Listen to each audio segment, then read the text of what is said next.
Have you ever heard someone say, if you see lip sores, it's malaria? This belief is surprisingly common in many places. But is it true? Or just another dangerous myth?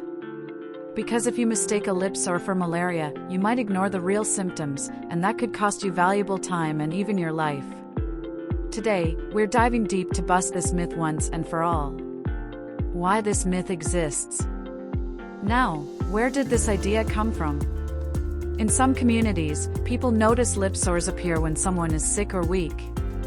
Since malaria is a major illness in those regions, the two became linked. Parents warn kids. Neighbors pass it on. And before long, it's accepted as fact. But here's the thing, just because two things happen at the same time doesn't mean one causes the other. What malaria really is. So what is malaria, really? Malaria is caused by a parasite, Plasmodium, transmitted through the bite of an infected mosquito. Once inside your body, the parasite multiplies in your liver and red blood cells. That's why malaria hits you with fevers, chills, sweats, headaches, body aches, and extreme fatigue. It's not something you can see on the surface of the lips. It's an internal blood-based infection, not a skin disease. The actual symptoms of malaria are pretty clear. High fever that comes in cycles thermometer. Shivering and chills cold face. Heavy sweating sweat droplets. Fatigue and body aches downcast face with sweat. Headaches and nausea face with head bandage. Nowhere in this medical list will you find lip sores. So if someone shows you a blister on their lip and says, malaria, you know something's not right. What really causes lip sores?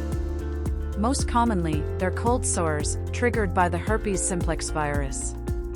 They can also come from stress, dehydration, exposure to the sun, or even vitamin deficiencies.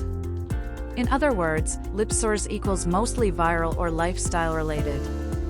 Malaria equals parasite in the blood. Completely different worlds. So let's settle this once and for all. Does malaria cause lip sores? No, it does not. There's no scientific or medical connection between the two, so the next time you hear this myth, you can confidently say, that's not malaria, that's something else entirely. Knowing the difference between myths and facts can save lives. That's why we're here, busting myths that confuse, mislead, and sometimes even harm.